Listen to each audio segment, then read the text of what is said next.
이번 주에 과제를 3개 여러분들한테 냈었는데요. 첫 번째 과제는 물체의 육자유도의 성분에 대해서 설명하는 거, 두 번째는 형체의 종류 3가지 설명하는 거, 그리고 마지막 세 번째는 기계좌표계와 측정좌표계에 대해 설명하는 거, 요 3가지 과제를 냈었는데 지금부터 같이 풀어보겠습니다. 자, 첫 번째 과제, 물체의 육자유도의 성분에 대해서 설명하시오. 이 문제는 먼저 물체의 육자유도, 이것이 무엇인가를 먼저 알아야 되겠죠. 요는 6 degree of freedom 이렇게 표현합니다. 그래서 6DOF, 이 DOF라는 용어가 나오면 이건 자유도를 얘기하는 거구나 이렇게 이해를 하시면 되고요. 자유도라는 것은 물체가 공간 내에서 구색됨이 없이 자유롭게 운동할 수 있는 성분, 자유롭게 운동할 수 있는 성분, 그죠? 여기서 구속됨이 없다라는 것은 뭔가로부터 규제가 되지 않는다라는 거죠. 그래서 규제됨이 없이 자유롭게 운동할 수 있는 성분이다. 그런데 우리가 물체가 아무리 복잡하게 움직이는 것 같아도 그 성분을 분석을 해보면 3개의 선형자유도, 3개의 회전자유도 이렇게 구성이 되어 있다고 그랬습니다. 여기서 자유도라고 표현한 것은 운동이라고 바꿔서 표현할 수 있겠죠. 3개의 선형운동과 또 3가지의 회전운동으로 물체의 육자유도가 구성되어 있다. 이런 뜻이고요. 여기서 선형운동, 선형운동이라는 것은 말 그대로 각 좌표축에 평행하게 이동하는 병진운동. 여기서 병진운동이라는 것은 어떤 평행한 직선운동이라는 뜻이죠. 그래서 어디에 평행해야 되느냐? 각 좌표축에 평행하게 이동하는 병진운동이다. 즉 X, Y, Z축 방향으로 이동하는 성분이다. 라고 이해를 하시면 되겠습니다. 그래서 이 선형 자유도를 X, Y, Z 이렇게 표현을 하고요. 또는 TX, TY, TZ 이렇게 표현하는데 그냥 이렇게 XYZ 요 밑에 또 UVW가 나오는데요. 지금 이렇게 표현하는 것은 ASM이 Y14.5 규격이고요. 우리가 일반적으로는 요 옆에 있는 것처럼 TX, TY, TZ 이렇게 표시하는데 여기서 T라는 것은 이 트랜슬레이션의 앞자를 따서 TX, X축 방향으로 이동, Y축 방향으로 이동, Z축 방향으로 이동 해서 앞에 T자를 붙였고요. 그 다음에 회전운동이라는 것은 이 회전운동은 각 축을 기준축으로 하는 회전운동이다. 선형운동이 3가지가 있는 것처럼 회전운동도 X축을 기준으로 해서 YZ 평면상의 회전운동이 있고요. Y축을 기준으로 한 ZX, 그 다음에 Z축을 기준으로 한 XY 평면상의 회전운동 이렇게 3가지가 있다. 그래서 이 회전운동은 앞자, 로테이션의 이 앞자를 따서 RX, RY, RZ 이렇게 일반적으로 표현을 하고요. ASM에서는 UVW 이렇게 표현을 합니다. 즉 여기가 X축, Y축, Z축이라고 본다면 이 X축 방향에 평행하게 이동하는 요 성분, 요것을 X성분이라고 그러고요.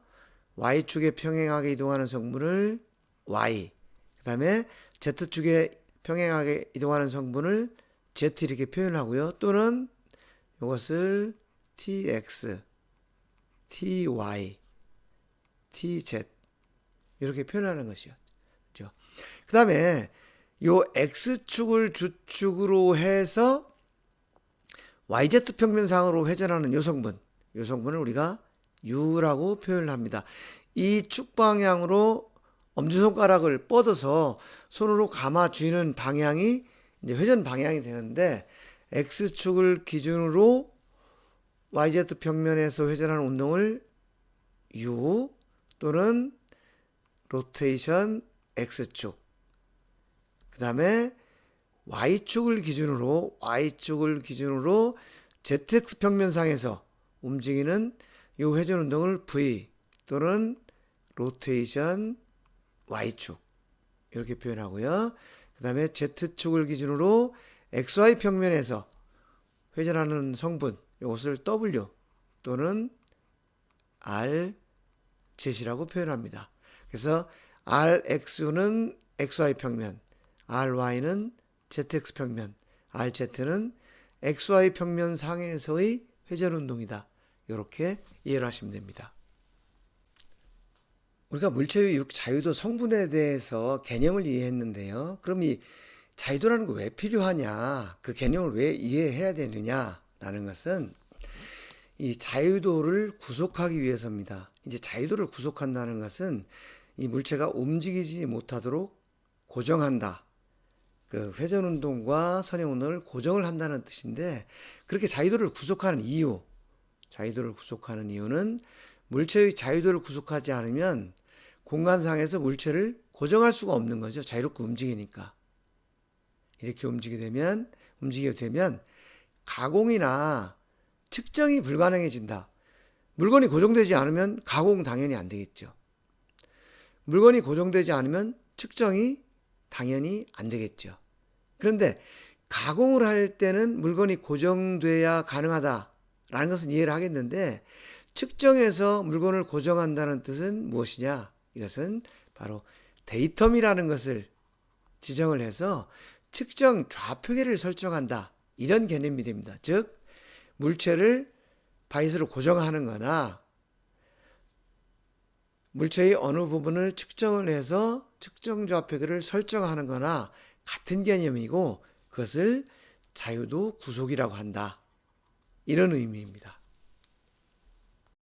즉 자유도를 구속하지 않으면 측정 좌표를 설정할 수가 없고, 측정 좌표계를 설정하지 못하면 도면의 기준에 맞춰서 측정을 할 수 없다라는 얘기가 되죠. 그것은 뒤에 기계좌표계와 측정좌표계에서 다시 설명을 하겠습니다. 그럼 구속 방법, 어떻게 자유도를 구속하느냐? 이것은 데이텀이라는 것에 의해서 이제 구속이 되는데, 데이텀은 1차 데이텀, 2차 데이텀, 3차 데이텀이 있다 라고 배웠고요. 이것도 측정좌표계, 기계좌표계 이 부분에서 다시 설명을 드리겠습니다. 두 번째 과제는 형체의 종류 세 가지를 설명하라는 문제였습니다. 이것은 우리가 표현을 이렇게 안 했을 뿐이지 실제로는 우리가 많이 접해왔던 것이다. 그래서 우리가 설계를 한다. 설계 도면에 규정된 것이 설계 형체다. 그리고 이건 도면입니다. 이 도면에 의해서 가공한 제품, 그것이 가공 형체다. 이것은 제품. 이 제품이 제대로 설계 도면과 맞춰서 만들어졌는지를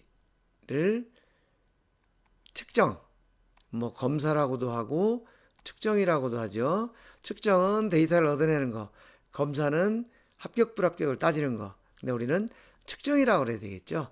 이 측정 결과를 가지고 판정을 하는 것이 검사가 되니까요.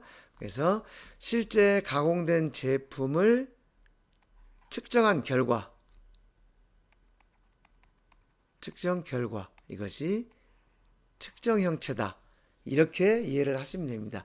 근데 이것이 KS 규격에는 위치 형체, 데이텀 형체, 조합 형체 이렇게 설명이 되어 있는데, 이렇게 설명했을 때 여러분들이 이해하기가 좀 어려울 것 같아서 제가 실제 사용하는 그 용도에 따라서 설계 형체, 가공 형체, 측정 형체 이렇게 설명을 했고요. 여기서 우리가 한 가지 주의할 것은, 가공 형체라는 것은 실제 형상이다. 그런데 이 실제 형상을 측정을 해서 되는 측정 결과, 이것이 측정 형체다. 즉 가공 형체와 측정 형체 간에는 어떤 차이가 발생한다 라는 걸 여러분들이 개념적으로 이해를 하고 있어야 되는데요. 그림을 보면서 다시 한번 설명하겠습니다. 지금 이 그림이 설계 형체와 가공 형체 그리고 측정 형체의 특징을 잘 나타내 주고 있는데요. 예를 들어서 설계 형체에서는 이 원통이 도면에 그려졌습니다. 여기 지름이 있고요. 그 다음에 이 두 지름 간에 거리가 있죠. 그럼 이 도면에 의해서 가공을 하면은 실제로 가공된 형상은 오차를 가지고 있기 때문에 이런 원통이 아니고 3차원 곡면으로 가공이 되는 것이죠.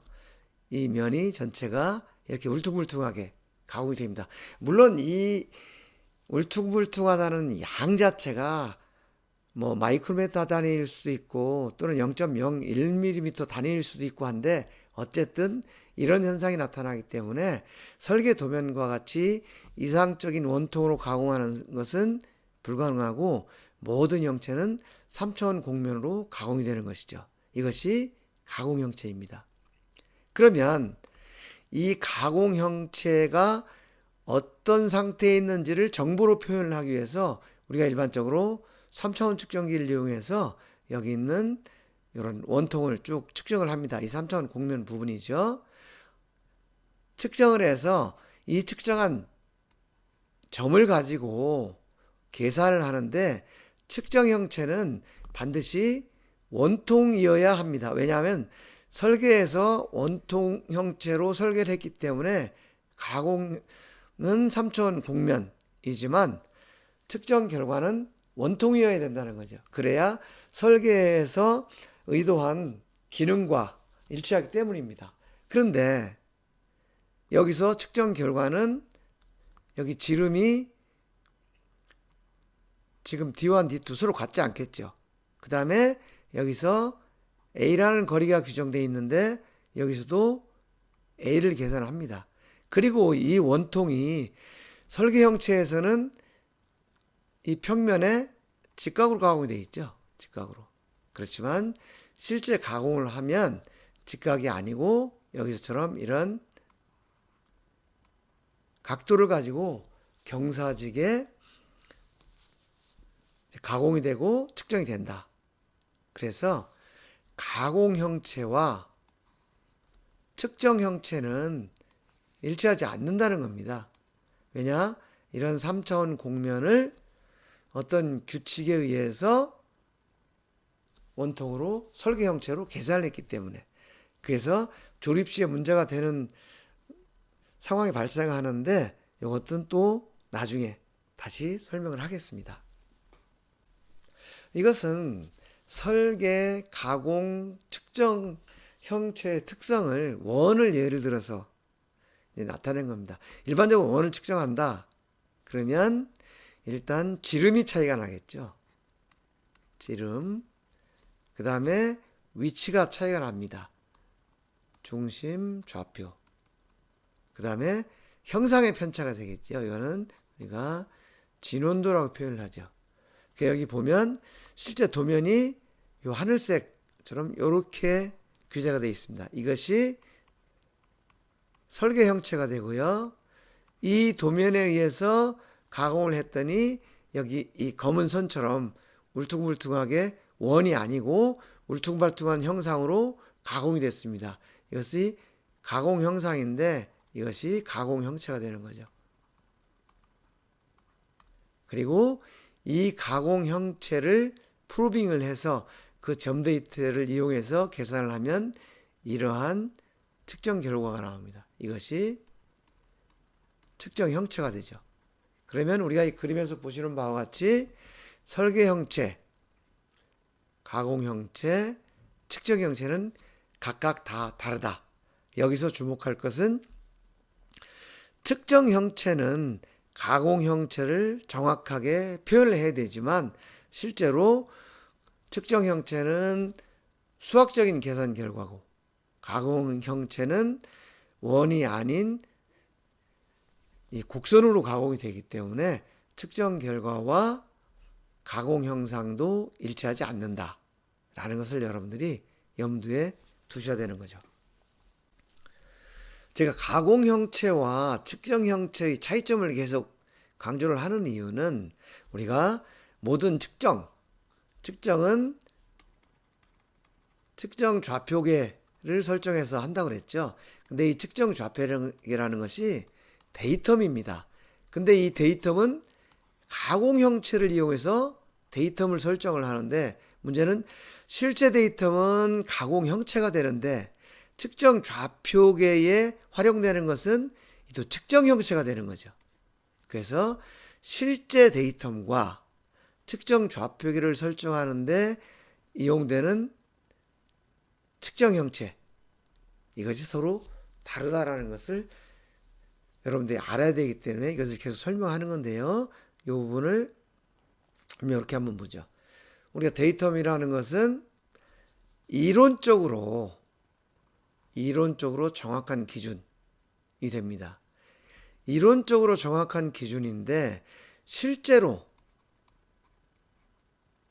측정할 때는 어떤 실체가 있어야 그것을 측정을 해서 데이터로 삼거든요. 그 실제로는 가공 형체가 된다, 그런 뜻입니다. 그런데 실제로는 가공 형체인데 이 가공 형체를 표현하는 결과, 그것이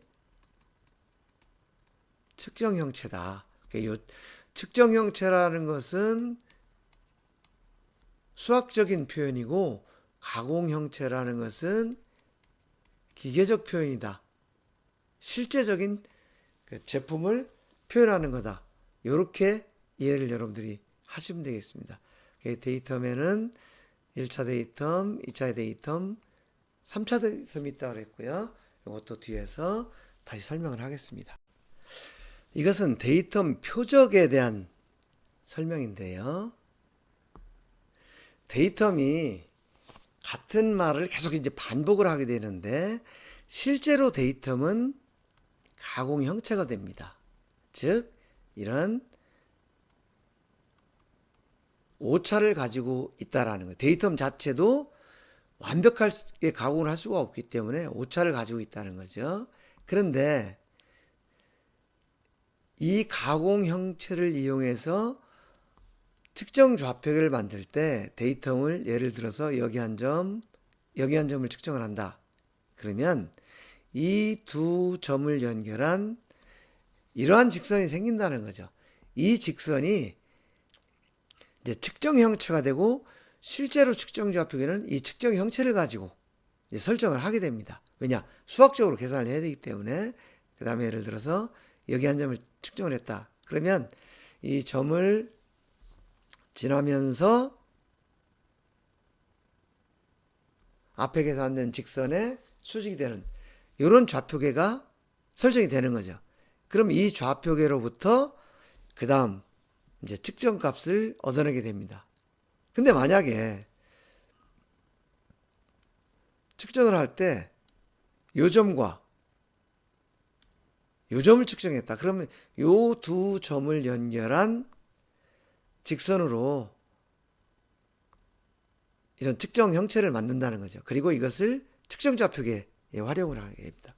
그리고 이 점을 측정했다. 그러면 이제 요런 좌표계가 생기는 거죠.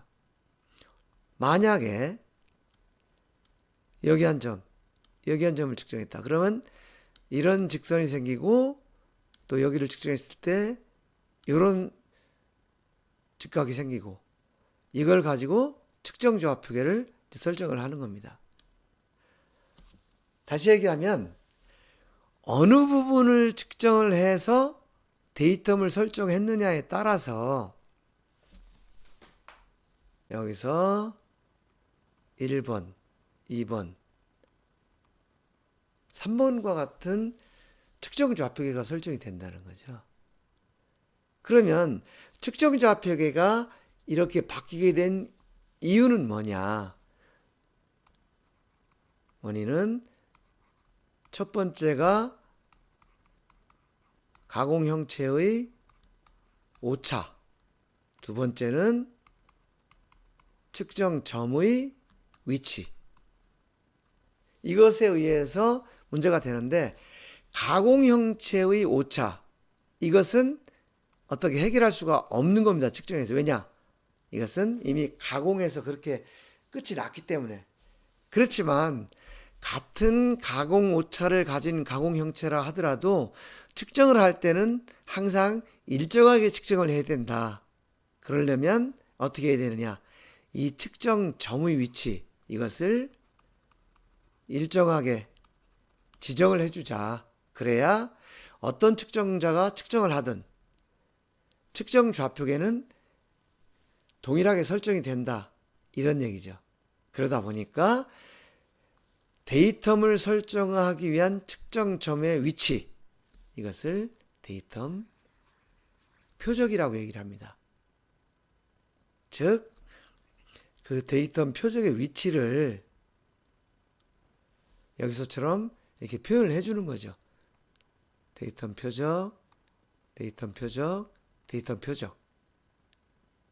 그리고 이 데이텀 표적에 두 직선, 그 다음에 두 점을 이용한 직선, 한 점, 세 점을 이용한 여기는 평면, 요 면이죠.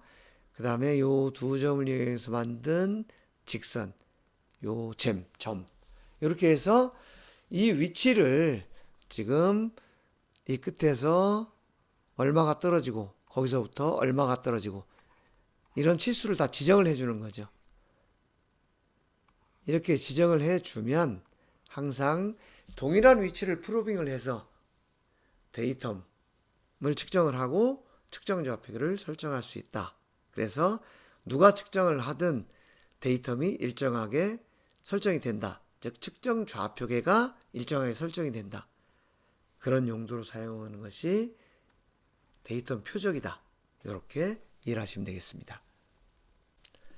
그리고 앞에서 우리가 데이텀 우선순위라는 것에 대해서 잠깐 언급을 했는데요. 그래서 하나의 예를 살펴보면 여기서 보시는 것처럼 기준이 이쪽도 기준이고 이쪽도 기준이고 이쪽도 기준입니다. 근데 우리가 2차원적인 형상으로 이 B와 C에 대해서만 한번 생각을 해보겠습니다.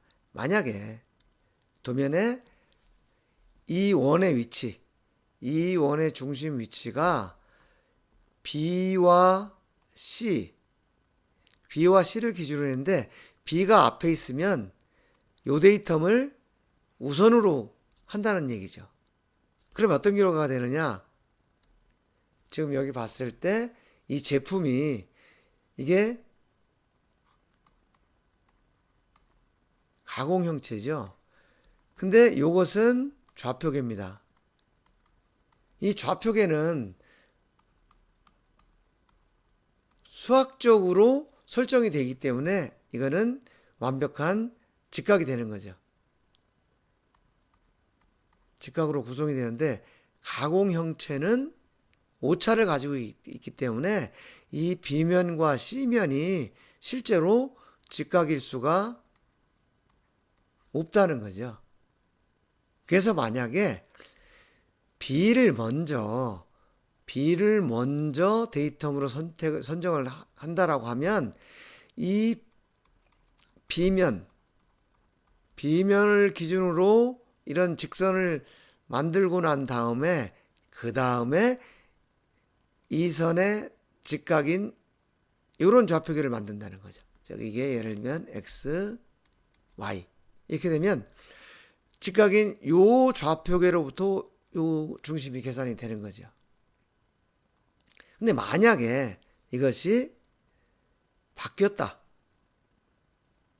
그러면 이번엔 C가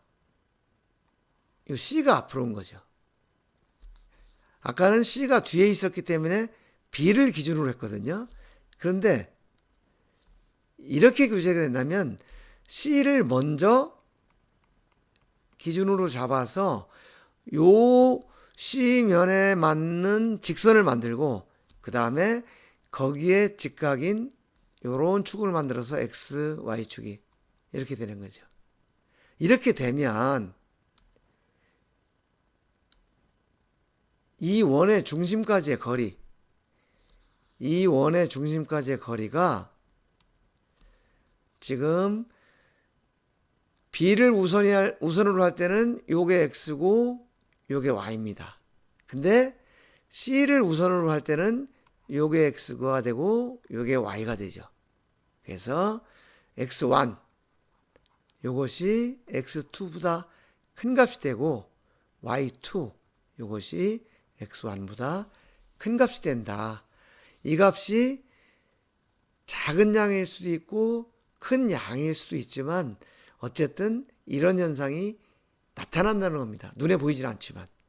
그래서 우리는 데이터 우선순위라는 것을 지켜야 되고 눈으로 볼 때는 차이가 나지 않지만 여기에 있는 이 C, B냐 B, C냐 따라서 실제 측정값은 차이가 난다라는 것을 여러분들이 기억을 해야 됩니다.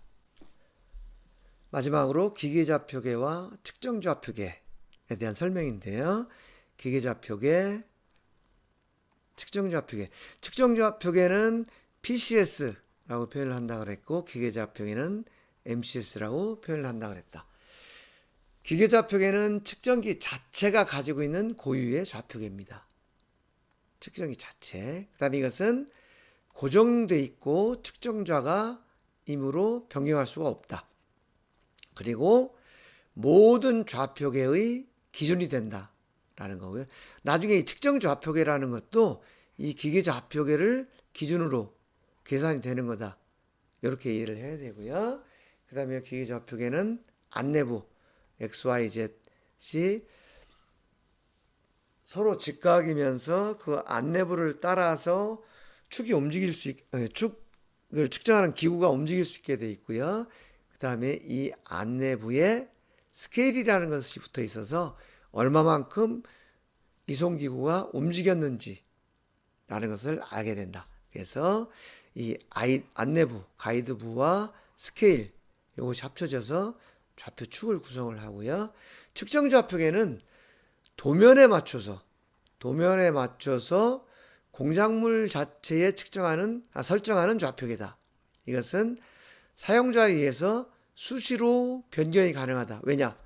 도면에서 어떤 기준이 바뀌면 그게 맞춰서 기준을 설정해야 되기 때문에.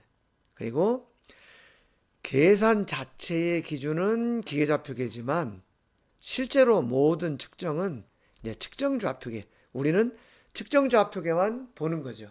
측정좌표계상에서 이루어진다. 라는 건데, 즉 물체의 자유도 구속, 이것은 측정좌표계를 통해서 이루어진다. 이렇게 이해를 하시면 되겠습니다. 지금 보시는 것이 기계좌표계입니다. 요거 측정기 자체가 가지고 있는 축, X축, Y축, Z축 이렇게 있고요. X축과 Y축이 이루는 작업 평면을 XY 평면이라고 그러고요. 그 다음에 Y축과 Z축이 이루는 작업 평면, 이것을 YZ 평면, 그리고 X축과 Z축이 이루는 작업 평면, 이것을 ZX 평면이라고 우리가 얘기를 하고요. 기계 좌표계가 이렇게 설정이 있는데 만약에 이 기계 위에 어떤 제품이 이렇게 놓여져 있다. 그러면 실제 측정은 이 제품에 맞춰서 X, Y, Z 좌표계가 구성이 되는데 이것을 측정 좌표계라고 한다. 이런 얘기고요. 그 데이텀 정렬이라는 것은 이제 이 측정 좌표계, 여기서 데이텀 정렬, 측정 좌표계 설정, 그 다음에 자유도 구속, 이것은 전부 같은 의미다 라고 여러분들이 이해를 하시면 되고요. 데이텀 정렬, 즉 측정 좌표계를 하는 과정 중에서 기계적 정렬이라는 게 있고 수학적 정렬이라는 게 있다. 기계적 정렬이라는 것은 기계축과 공작물 축이 일치하도록 정렬하는 방법이다. 수학적 정렬은 공작물의 축과 측정기의 축을 일치시키는 작업이다. 이 작업을 수학적으로 실시한다. 라고 해서 이제 수학적 정렬이라고 표현을 했고요. 기계적 정렬은 이제 기계자 표계에 맞추는 작업이다. 수학적 정렬은 공작물에 맞춰서 측정 좌표계를 설정하는 거다. 이런 개념이었고요. 기계적 정렬과 수학적 정렬의 개념. 이 세타만큼 공작물이 틀어져 있을 때 공작물을 회전시켜서 기계의 좌표축에 맞추는 작업. 이게 기계적 정렬이고요. 이만큼의 각도가 틀어져 있을 때 기계 좌표계를 이만큼 회전시켜서 측정 좌표계를 만드는 작업. 이것을 수학적 정렬이라고 표현한다. 이렇게 설명을 했고요. 그 다음에 여러분들 투영기에서 기계적 정렬을 하는 방법. 이런 먼저 요 축을 여기다 맞춘 다음에 다시 요 축을 요 제품을 요쪽으로 이동시켜서 이렇게 맞추는 작업을 했었죠. 이것이 기계적 정렬이었고, 그 다음에 이 기계적 정렬을 하는 것을 도면을 예를 들어서 보면 지금 제품 도면에서 요 X하고 Y를 측정을 해야 된다 라고 했을 경우에 지금 이 기계좌표계입니다. 기계좌표계에 제품이 이렇게 있는데 기계좌표계 상태에서 측정을 하면 지금 여기 있는 X, Y 이것이 측정이 되기 때문에 도면에서 규제한 값하고는 다르다는 거죠.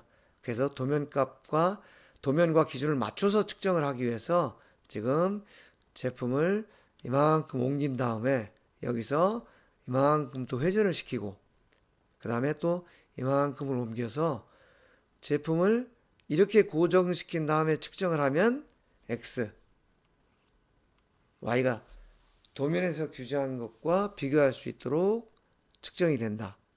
그래서 회전시키고 이동시켜서 일치시켰다. 이것이 기계적 정렬의 예고요. 그 다음에 이것은 지금 기계좌표계는 이렇게 설정이 되어 있는 겁니다.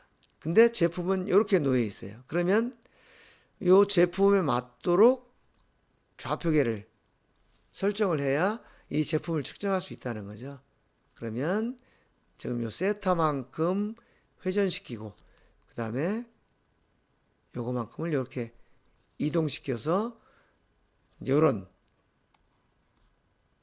측정 좌표계를 만들어야 되는 거죠. 그 만드는 방법은 이 제품의 두 점을 측정해서 직선을 만들고 한 점을 측정해서 이 직선과 수직인 축을 만들어서 그 교차점을 원점으로 잡은 겁니다. 이것을 과정을 보면 지금 이게 기계좌표계입니다. 그리고 제품이 이렇게 있습니다. 그러면 XY 기계좌표계 상태는 이게 측정이 되겠죠. 그럼 우리가 한 점, 두 점, 지금 여기 한 점, 여기 한 점, 두 점을 측정을 해서 이런 직선을 만들어 주는 거죠. 직선을 만들어서 이만큼을 또 한 점을 측정을 해서 요 수직인 이런 축을 만듭니다. 이런 축을 만든다는 것은 지금 이 기계좌표계가 이만큼 회전해서 이런 좌표계가 된다는 뜻이고요. 지금 이 좌표계는 이 제품하고는 지금 평행한 상태가 되는 거죠. 이것이. 그리고 나서 이만큼을 옮겨주는 거죠. X축만큼 이만큼 옮기고 그 다음에 Y축만큼 이만큼을 옮겨주면 이 제품에 일치하는 이런 측정 좌표계가 설정이 된다라는 거죠.